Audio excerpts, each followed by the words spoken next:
Welcome back, everyone. I'm Hector Lais. I'm the Director of Metrology and Quality at INTI Argentina. I am also currently Vice Chair of the Forum for Metrology and Digitalization of the CIPM.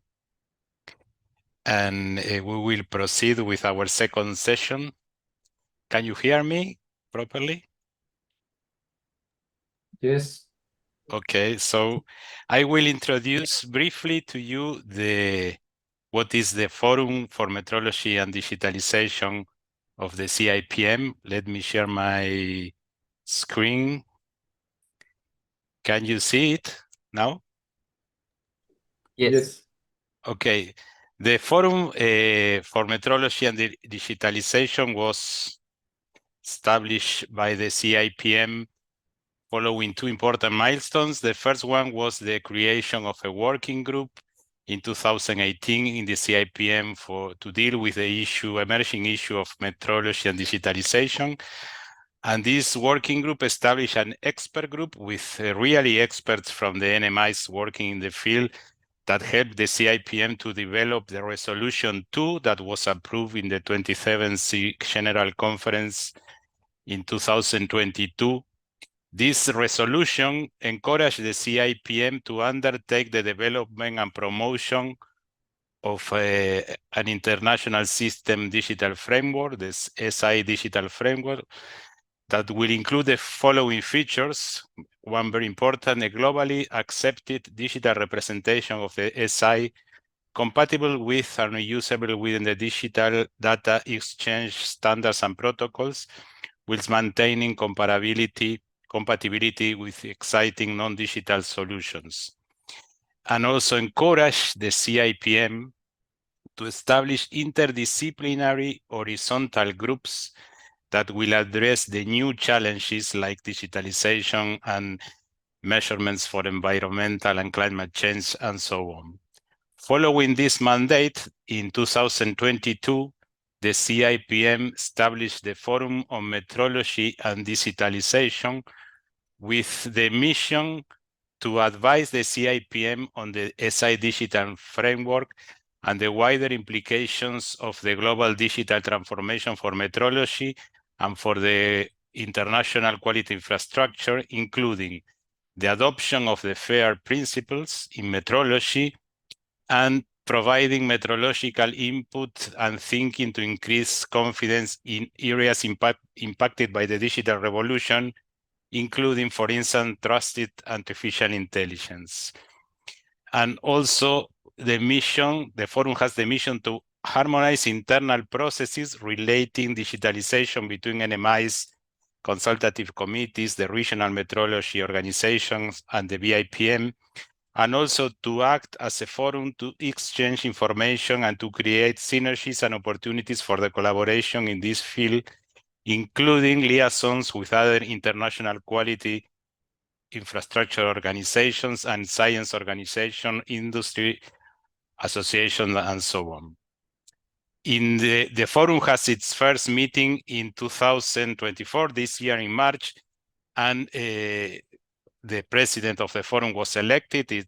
She is Cornelia Dens from the PTB, and it has two vice chairs. One is Georgette McDonald from NRC Canada, and the other one is myself.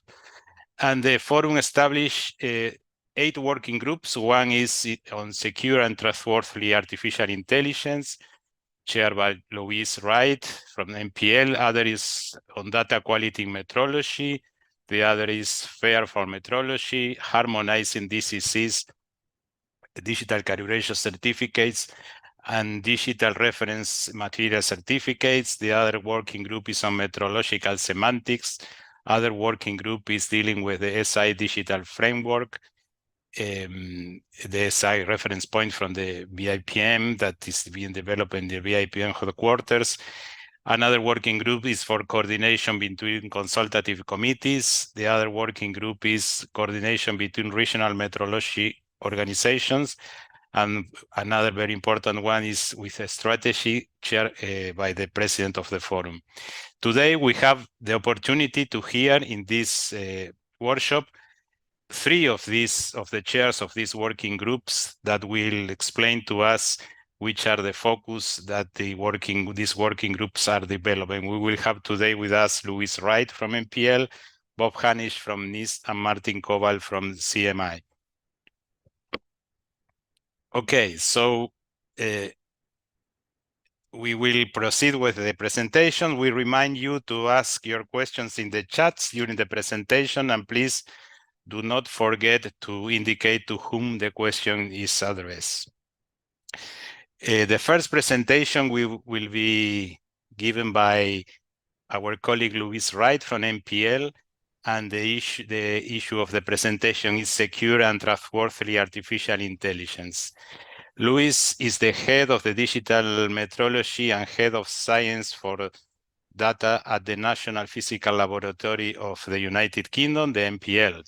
In these roles, she is responsible for defining MPL's strategic areas of focus in digital metrology and for ensuring the learning is shared across different areas of metrology via generic frameworks for tasks that share commonality.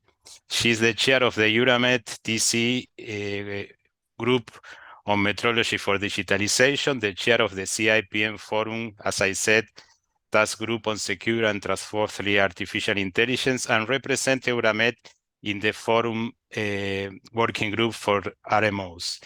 Her main area of technical expertise is physics-based modeling. It is a privilege to have you participating in this event, Luis, and I give you the floor to start with your presentation.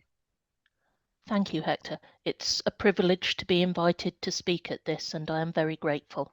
I wanted to talk a little bit about why there is a technical task group for AI, what it is aiming to do, and who is participating in it.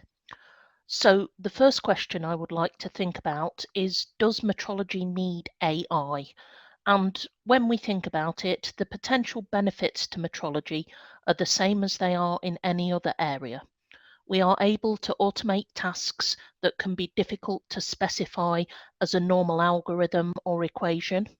So, for instance, if we want to analyze a medical image, we may be able to automate the identification of the size or the shape of particular tumors.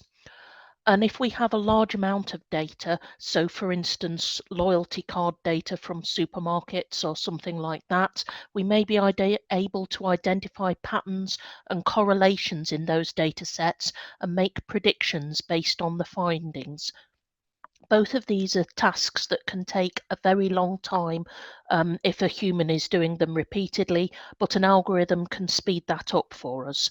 And problems like these are very common in modern metrology.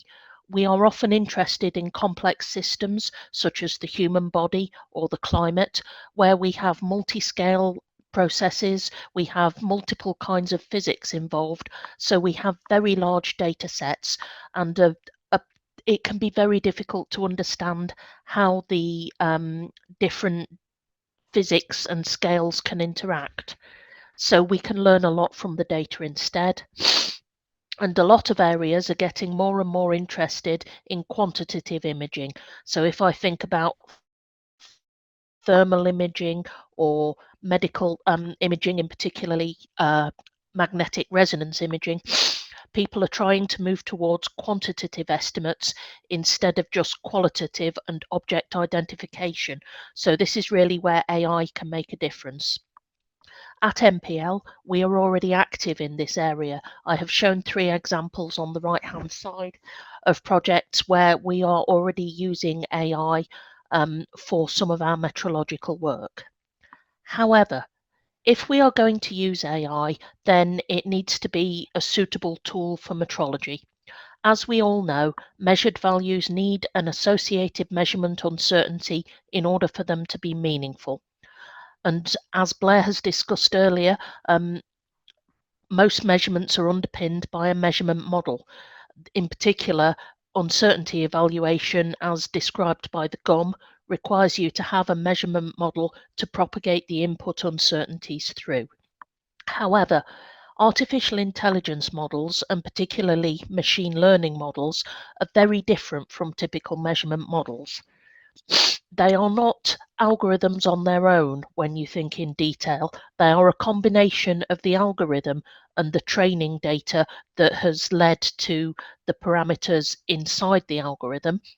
And there are typically many parameters, and in most cases they are not physically meaningful on their own. So if I am able to go into my algorithm and look at the values of the parameters that have been determined from the data, I cannot tell whether they are right or wrong just by looking at them, because they don't have a physical meaning.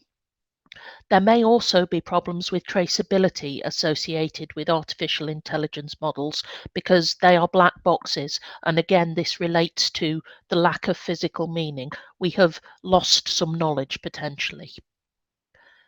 We can also flip the problem on its head. We can start to ask whether AI needs metrology and what metrology can do for AI. There is an increasing amount of concern. I'm sure we have all read newspaper reports or seen items on the television about whether AI is safe. And safe means different things to different people. It may mean unbiased, it may mean ethical, trying to make sure that we don't discriminate about people just from some of the aspects of data associated with them. It may mean always making a right decision. It may mean well scoped. So an AI may be safe if we can say you can use this AI, but only for this very specific problem. Now, around those questions, there are policies and guidance, and in some cases legislation being introduced to govern the use of AI.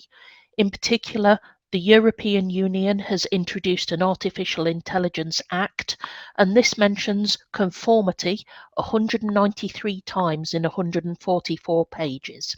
And in particular, it has a statement there that I have pulled out that says, moreover, the infrastructure related to the governance and the conformity assessment system should be operational before the 2nd of August 2026. That is now less than 2 years away, and as far as I know, nobody has a clear vision of what conformity assessment might mean here. Now, many of us work in legal metrology, where conformity assessment is a very important part of our jobs, and we all understand that the reliability of conformity assessment is strengthened by the use of metrological good practice. But we cannot do this alone. It is not just metrology that will define this conformity assessment system. This is a multidisciplinary challenge. So if we think about metrology and AI then, really, metrology needs AI to address measurement challenges in an increasingly complicated world. We've already talked about the size of data sets, the complexity of data sets. AI can help us address many of the measurement challenges we have more efficiently. Conversely, AI needs metrology to play its part in bringing confidence that the algorithm outputs are safe and reliable. And I think in general, one of the real strengths of metrology is that we are able to bring that confidence in the output of an algorithm. And I think that through the concepts of uncertainty, sensitivity, and traceability, we can contribute to making sure that AI is safe as well. So, as Hector already mentioned, the Forum MD voted to form a task group that was originally called Secure and Trustworthy AI, and we had several meetings about our terms of reference. I will show you the terms of reference shortly, but we have proposed that we change the name of the group to Building Safe and Trustworthy AI.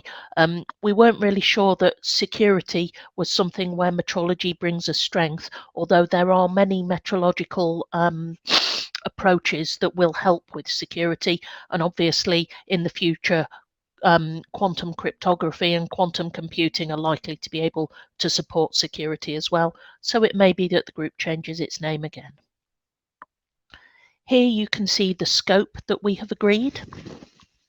I'm not going to read all of this out, but the parts that I have highlighted show that we are providing guidance to the CIPM and other stakeholders, because as I mentioned earlier, this is a multidisciplinary problem, for both the use of AI for metrological purposes and for metrology to be able to support conformity assessment of AI.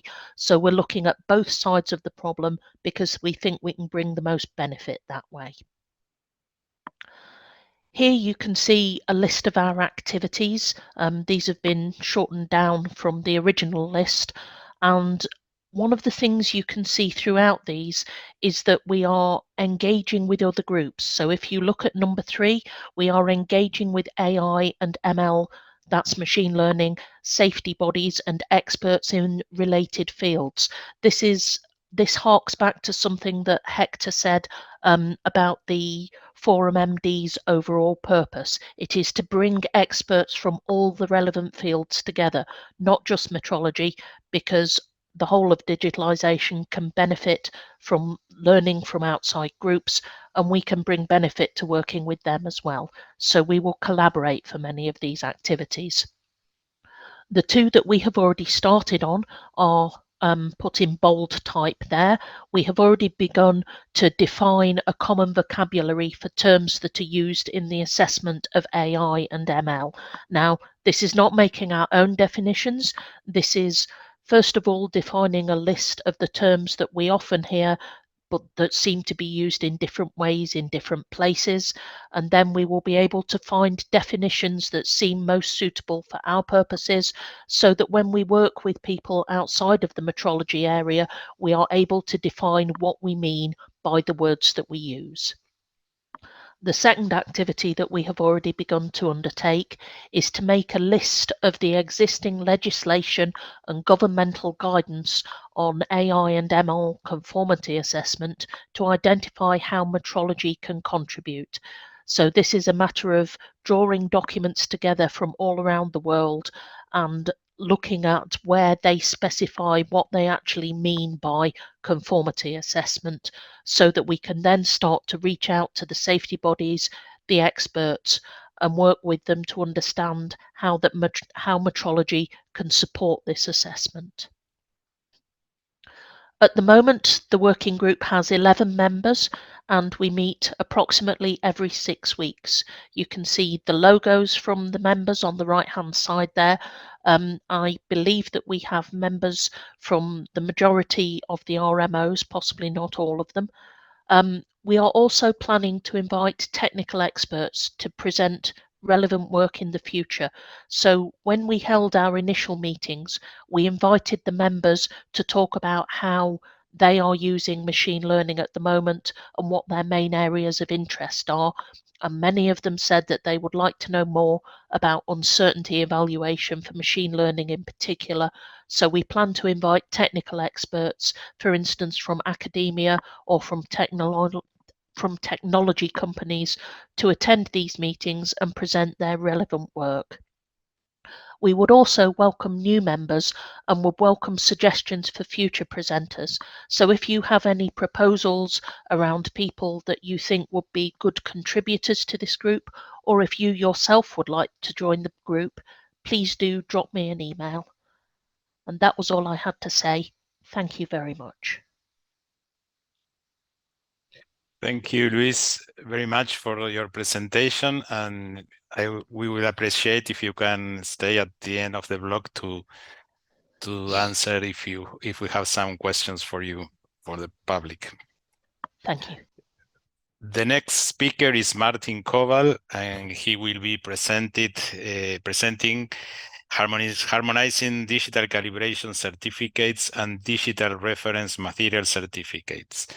Martin is a member of several working groups focused on software in legal metrology, such as WELMEC Working Group 7, Software, and the OEML Technical Committee TC5 and on software, and working groups dealing with digitalization in metrology, such as the Euramet TCIM-M4D, OEML Digital Task Group, and the BIPM Forum of Metrology and Digitalization, where he heads, as we mentioned, the task group on harmonization of DCCs. Please, Martin, go ahead with your presentation. Thank you very much. Thank you. Give me a second. Only share my screen. Share. So I hope so that you see presentation. Yes. Do you hear me well, actually? Yes, we can hear you and we can see your presentation. It's not in a full screen mode. Okay, give me a second.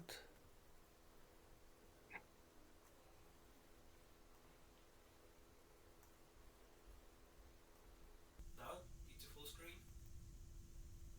Ahora, now it's okay. Okay. So, thank you for this invitation on this conference. It's the first time for me, so and I would like to introduce this task group, which is focused on harmonizing DCC and DRMC. As was mentioned before, this task group was established during beginning of this year, during the March. So in this task group is 14 countries, and of course, as Louis mentioned before, we are still welcome new members. There is no problem. So what is important from this point that, as you can see, the countries is abroad from globally, so we cannot focus only one solution from one specific country, but we can cover almost all regions, and actually there is impact for the globally solution. So how we can achieve harmonization of DCC and DRMC? We set three objectives, and these three objectives will be possible to achieve via four tasks. So let's go one by one. Objective one is about developing common understanding. So the aim is to increase the understanding what exactly is DCC, especially for the stakeholders and collaboration laboratories, how looks the benefits, and actually to promote some best practices which currently exist, and especially organize seminars and workshops. Objective 2 is identifying stakeholders' needs. Even if this term of DCC is on the table at least from 2017, they are still not widely used. So, what we identify is that we need what exactly stakeholder needs and what there is expectation from DCC and DRMC. How we can achieve there is by conduct surveys, perform interviews, and of course we need definitely feedback loop. About objective 3 is the harmonization. When we have enough impact on that DCC really exists, and then we have enough information what really stakeholder needs from DCC, then we can start to harmonize DCC. So, and this is at first understand user stories and needs, identify key areas for standardization. There is definitely necessary important what and how can be standardized, and after that the last step will be develop standardization guidelines. About the task. Task number one is gathering user stories. As I mentioned before, and everybody knows that PTB has very well introduced DCC and benefits of that, but still probably is not enough because still DCC is not widely used. So we definitely need gathering user stories, what currently exists, even if there is DCC accredited or not, but we would like to know what currently really exists. Then we start to create some proposition, guidelines, document, successful implementation, and identify common challenges. Task 2 is developing value proposition. To analyze from this gathering story what exactly is the key benefit of application DCC and DRMC, which will be used for the create compelling value proposition. So this will bring a lot of advantages of using DCC, and these benefits could be adapted by stakeholders, and we believe that this can convince for the using DCC widely than now. Task 3 is harmonization DCC. So definitely we need to know what and how we can harmonize. It's still not clear what exactly is DCC, but when we set some value proposition, then we can start to harmonize practices. So this will be, let's say, one of the last steps. And last step will be definitely again propagation of guidance documents. When we harmonized a framework, how looks the DCC, then we start to create some develop guidelines which can help everyone to start with DCC across various areas and settings. So, what exactly we can speak about the harmonization, how we can achieve. It's clear that during year it will be digitalization constantly evolve, including the DCC. It will be exist probably a lot of realization of DCC, but in some level we need some harmonization, and from this level we need some uniform output.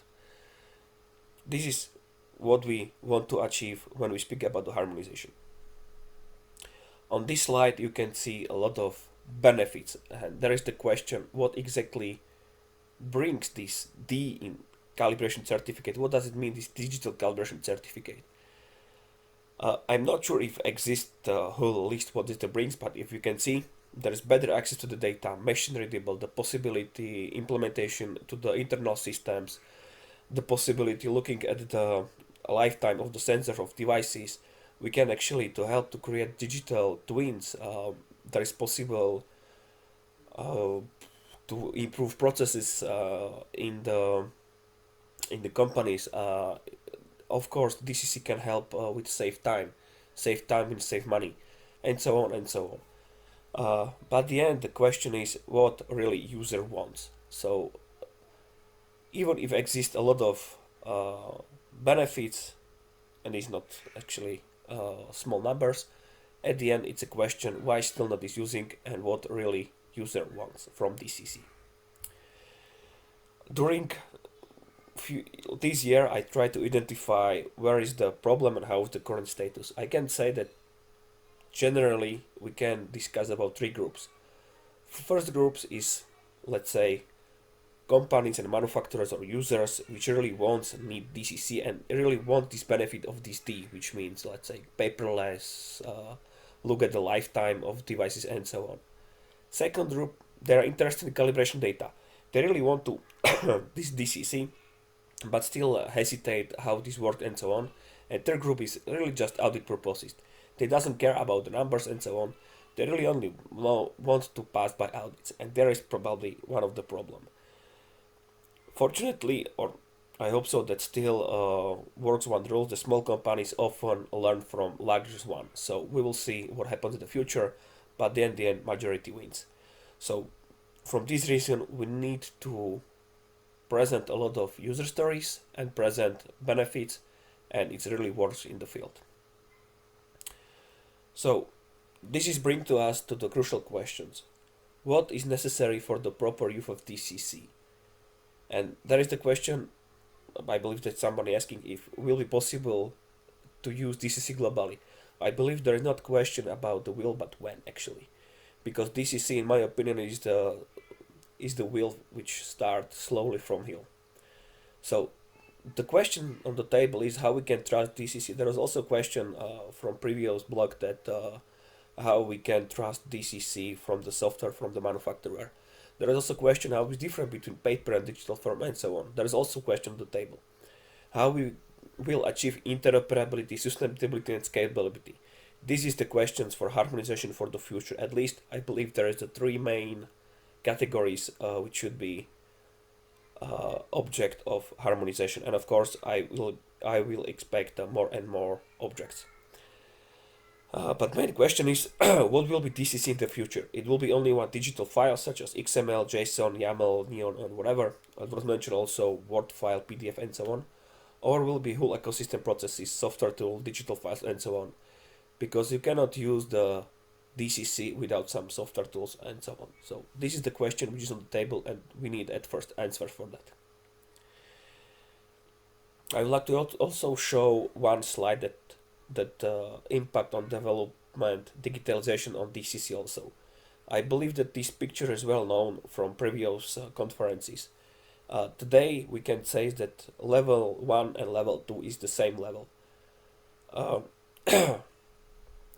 And we need to focus on level 3, whereas we speak about the semantic and ontology, and whereas, for example, information from one file or one document could be delivered across several documents.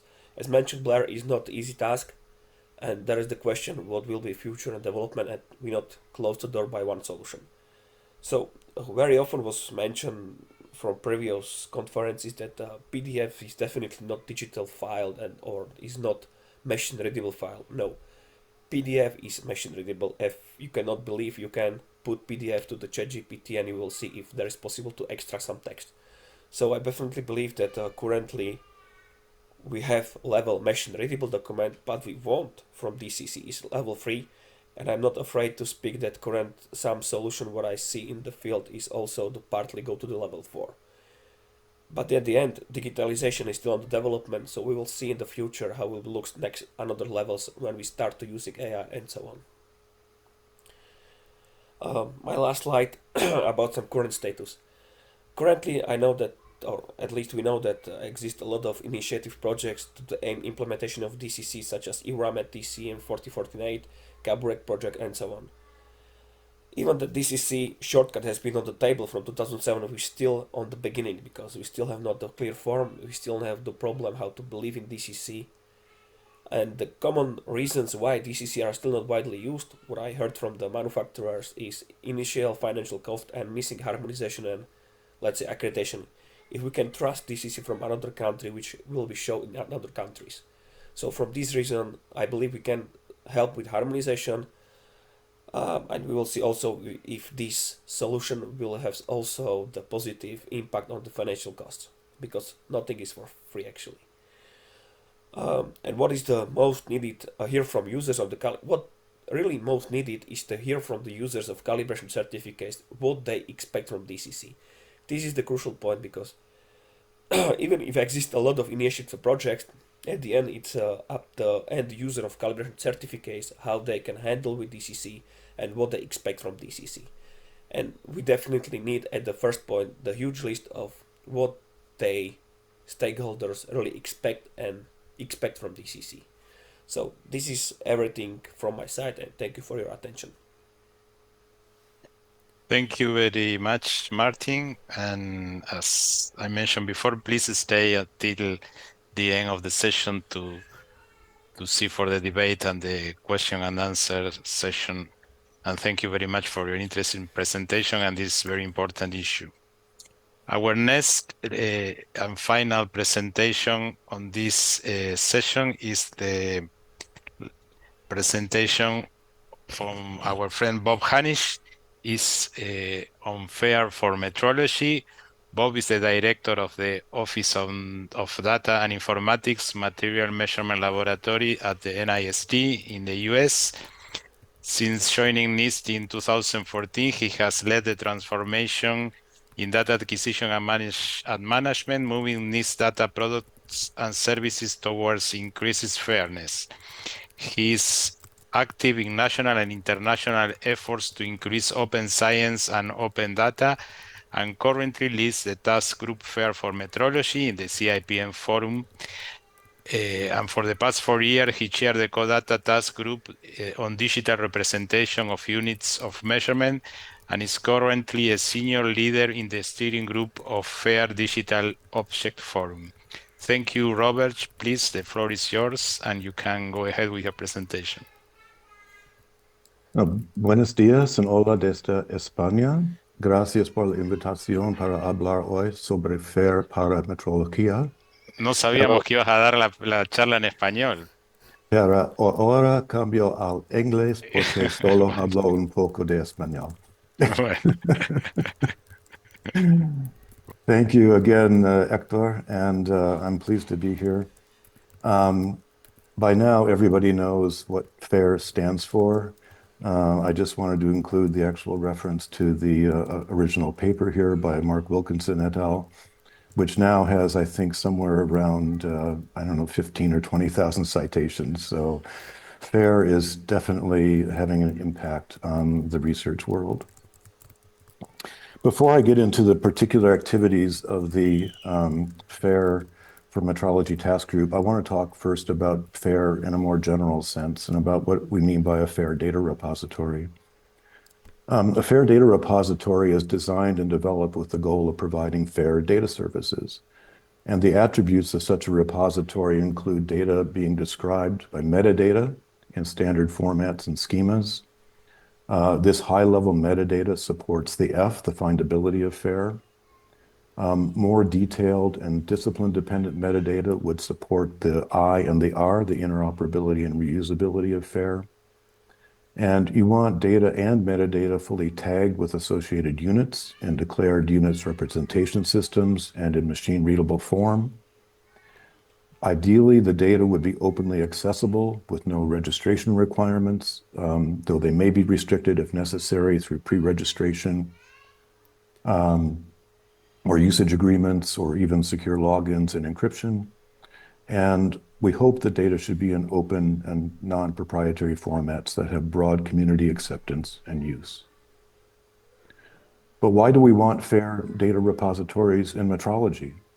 Well, FAIR helps assure transparency and integrity of research. FAIR enables reuse of data in ways beyond the original experiment, which increases the return on the investment. FAIR helps assure that researchers get credit for sharing their data through data citations and potential new collaborations. Here again is the word trust that Blair brought up in his presentation. FAIR builds trust, public trust in particular, in the reliability of research, helping to expose the entirety of the research record to open scrutiny. Also, it's required. Policy directives now require data to be fair. Many granting agencies around the world are putting this into their grant requirements. And in the metrology context, FAIR can provide a digital representation of traceability. So FAIR is really transforming the practice of research on a global basis. What's needed to develop a FAIR data repository? Well, the most important thing is institutional commitment. Ideally, you start with data that are born FAIR, for example, using electronic laboratory notebooks or laboratory information management systems that automatically extract data and metadata from instrumentation or data and metadata from computer codes. From there, you need a data upload service that auto-generates standard descriptive metadata that is sufficient for discovery, and a file management system that allows data to be organized or structured in logical ways, such as a hierarchy. You need a curation process that reviews metadata and, to the extent possible, the actual data for its quality. You need a process for assigning digital object identifiers or persistent identifiers of some other type. You need a robust storage platform. This could be cloud-based or could be on-premise. You need to routinely check on data integrity for using things like hash codes to make sure your data has not been corrupted. And you need secure backup and restore processes. Long-term, you need to think about data migration processes as media change, and you need to move to new and more modern systems. And I point out the Core Trust Seal, which basically encapsulates many of these principles of FAIR data management. So this sounds complicated and it sounds expensive, but I posit that the opportunity cost of not doing this is enormous. The risks of losing data and the risks of not capitalizing on the investment in data in the first place are really something that we need to ameliorate. And by building FAIR data repositories, we can go a long way toward doing that. So a big concern one hears in this area is sustainability. You know, what is the cost of doing this? And what are the various models for sustainability? Well, already more than 10 years ago, I co-edited a document that described the various approaches to funding data repositories. And this includes, institutional commitment, includes things like subscribe services or pay to deposit services, things like that. But I would like to advocate within the metrology community that FAIR data management is really just part of the cost of doing business. Just like we assume that we have telephones and electricity and networks and air conditioning and email, FAIR data should be something that is integrated and integral in the way that we do our data management, our data acquisition, and our data sharing. Recently, the National Academies, in its review of the Material Measurement Laboratory at NIST, pointed out that data are your most valuable output. So this is something that I think we have to take to heart, not just within NIST, my organization, but within the metrology community broadly. The investment that we make in our research data is really unique. Much of it is not replaceable, and we really have to make sure that we adopt fair data practices as much as possible. And it need not be expensive. The NIST Public Data Repository, which is mostly fair, is not totally fair, but has been built and is operating for less than 0.5% of our overall research budget at NIST. Would I have liked more? Of course. But you can do this economically, and you can do this within scope if you understand the most effective ways to get to fair. And it's also important to collect and analyze metrics to show the impact that results from having a fair data repository. So a lot of this has already been presented by Hector, that we now have these task groups under the CIPM Forum on Metrology and Digitalization. These were formed when the forum first met in March of this year. And amongst the 6 task groups are, of course, the one on fair for metrology. Each of these groups wrote its terms of reference or its charter, and meetings began in late spring. And then, of course, the Forum on Metrology and Digitalization will meet again in February of next year at the BIPM, featuring meetings of the task groups, plenary sessions, and meetings of the signatory organizations. Specifically, the Fair for Metrology Task Group has in its charter or its terms of reference to assess the state of fairness amongst the National Metrology Institutes and designated organizations. We are preparing a survey that will send out very broadly to all of the NMIs and designated organizations, to the RMOs, in order to solicit their feedback. And the survey results will be used to develop a strategy for improving awareness and the value of the FAIR principles. We will be providing examples of FAIR data products and services, specifically addressing the needs of the metrology community and the stakeholders that we serve. And we'll be providing guidance on how to develop and deploy FAIR data products and services. The current members of the task group are listed here. Again, we have broad representation from around the world, mostly from NMIs. I'm very pleased to include Eric Schultes, who is a founding member of the FAIR Foundation in the Netherlands, and comes to us with deep and extensive expertise in the FAIR principles and FAIR implementation strategies. So he's helping us in the NMI community with really understanding what it takes to be on the path to fairness. So in conclusion, I advocate that FAIR data repositories make sense and they're worth the effort. They lead to better efficiency, reproducibility, reliability, robustness, transparency, confidence, and ultimately traceability. They need not be expensive, and I think it's important for organizations who are embarking on FAIR data practices to think in terms of total cost of ownership or total cost of operations. FAIR really helps assure that data are transportable in space and time, so that successive generations of students, postdocs, researchers can make use of data, and data does not become archived in dark repositories and is of no use going forward. FAIR data repositories may contain FAIR digital objects or FDOs. I'm not going to go into the detail of the technology for FDOs here, but FDOs are a nascent technology that would further optimize research capabilities and capacities in terms of reuse and machine readability and interpretability of research data. So my challenge to us in the metrology community is to imagine a world of globally accessible and interoperable metrology data. Sorry about that. I'll just read it, the last bit here. so that we don't waste time in data munging, data reformatting, that the context and meaning of data becomes intrinsic to the data that we share, and that we maximize the return on investment and the impact of our community for research and our industrial consumers. So thank you very much. Muchas gracias for your attention. Bueno, muchas gracias, Bob, por la presentación. Thank you very much for your presentation.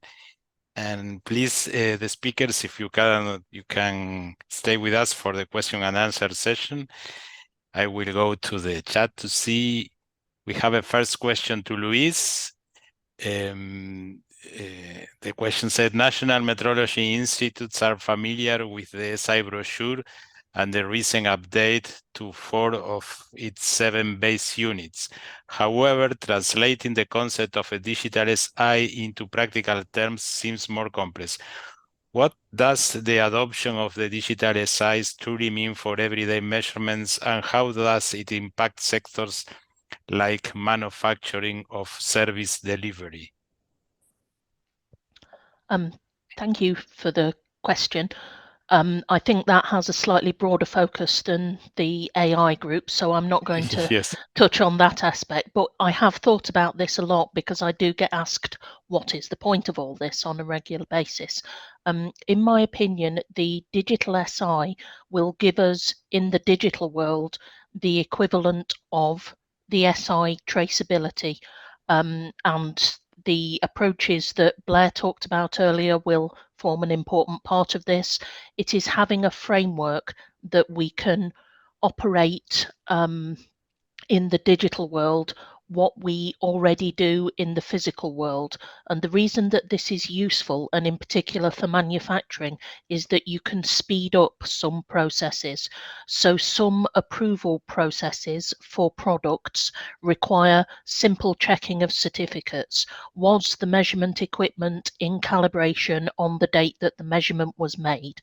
If you have a digital calibration certificate and the right infrastructure behind it, you are able to check the full calibration chain right back to the definition of the SI automatically. So this improves the confidence in the data that goes into approving our products, checking that our services are safe and things like that. I think that most people's approaches will not necessarily be strongly affected by this in the same way as the people who buy vegetables at a supermarket do not think about the kibble balance on a regular basis. They just assume that a kilogram is the same whichever shop they go in. In the same way, the digital framework will not affect individuals' lives, but it will mean that we have a framework for digital calibration certificates that can improve the efficiency of approval processes and things like that. I would expect there to be also uses for it within the national quality infrastructure of countries more broadly. I know that accreditation services, standards bodies are looking at how they can digitalise as well, and I think that the digital SI framework will have links into that as well. Thank you very much, Luis, for the clear explanation. And the second question, I think, is for Martin, and it is from Alexis Orama, and it is that he understands that Euramed's DCC projects is well advanced. What is the reason why the implementation of DCC is taking so long globally? A good question, Martin, for you. First, this task group start this year. Secondly, maybe we can speak about differently that because in previous blog was mentioned from quality infrastructure that someone sends digital files such as Word, Excel file or XML archive into PDF and send, and we can call this system as DCC. But at first it missing what exactly is DCC.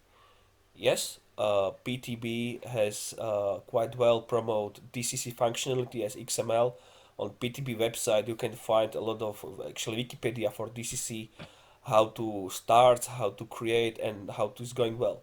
But as mentioned by Blair Hall, from some countries it's a good solution, from other countries, it's a hard solution because there is a little bit madness, especially for small manufacturers, how we can start with this, let's say, maintain, because there is not problem to start, problem is to maintain. So in some point, we need to find solution which should be applicable for everyone. At the second point, in this task group, we not focus on one solution. We know that in future will be different solution of DCC. We need to find the level where when we can start to harmonize. We're not against to the PTB solution. We're not against, for example, Italy or China solution or Mexico solutions. We would like to accept all of the solution, but in some point we need to from level of the harmonization. So there is not problem to start with DCC in the globally, but problem is what exactly is DCC from different country for understanding. If I ask, for example, in my country, in Czech Republic, why you cannot start with DCC from PTB, because in Czech Republic we have a problem to trust software which represent DCC. From this reason, we still, let's say, follow the hybrid solution, implement some digital file, whatever file, go to the PDF and send to the manufacturer or customers, because customers definitely knows what they expect from digital file. And this is a lot of questions on the table, so we need at first to find a level where we can start to harmonize and what. And this is not clear, and definitely not clear what exactly is DCC, if there is one file or whole, let's say, ecosystem. Because during few conferences, few companies represent their own solutions, and there was completely different approaches, and at least 3 solution has different terminology. And one of the important is to find the same language, same terminology in digital world, and there is also, let's say, missing currently. Okay, thank you very much, Martin. I think this explanation you gave us shows the importance of this working group, no? Because all these discussions has... Yes, one addition. We definitely not against to start using your DCC solution, because there will be something start. We need to start somewhere. If we have some solution, please start using the solution. Then brings this solution as case studies, and then we can speak about how we can harmonize with another, let's say, use case studies. And if this case study exists, please send me via email. I would like to reproduce your idea during our task groups meetings. Thank you. Okay, thank you very much, Martin. This shows the importance of all this discussion that your group will be dealing with. I have a question for Bob. Could you give us some examples of fair data that NIST is giving to the customers or providing to the community to show our colleagues some examples of this fair database that you are making now openly? Yeah, the biggest push we've made over the past few years is in electron microscopy, where we have implemented a laboratory information management system and metadata extractors that automatically pull metadata from different vendors' electron microscopy image headers and map them into an open data format called HDF5. So basically there we have standard metadata that is incorporated into our public data repository and wrapped with location information so that all of it can be easily discovered. Also, whenever this data is referenced in a publication, we assign DOIs. We assign DOIs to all of the data sets that are uploaded into our public data repository.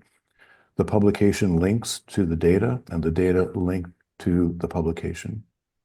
So you have that symmetry. You can find the data from the publication or the publication from the data. So this is an approach that we are hoping to advance throughout all of the instrumentation that we use at NIST. One of the challenges that remains is that a number of instrument vendors insist on providing data in proprietary formats, and we have to basically reverse engineer those formats and figure out how to extract the important metadata for fairness.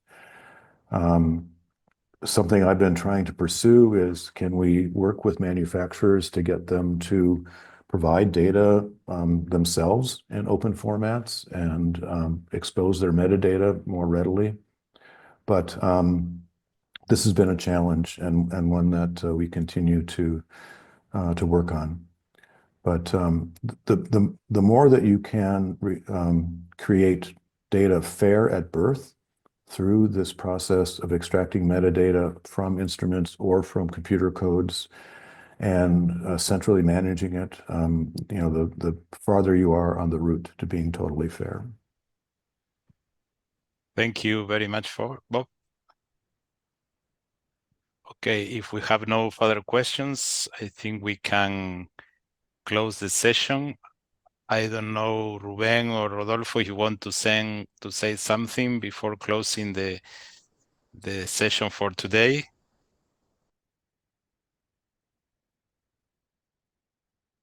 Okay, if not, this concludes today's last block. I would like to thank Luis, Martin, and Robert for being part of this conference. We know that in Europe it's late. I hope you can have now your dinner or go to bed, I don't know. But thank you very much for staying with us till so late for you. And finally, I invite you to attend the following blocks tomorrow. Thank you very much for the speakers and for all the attendees for being with us today.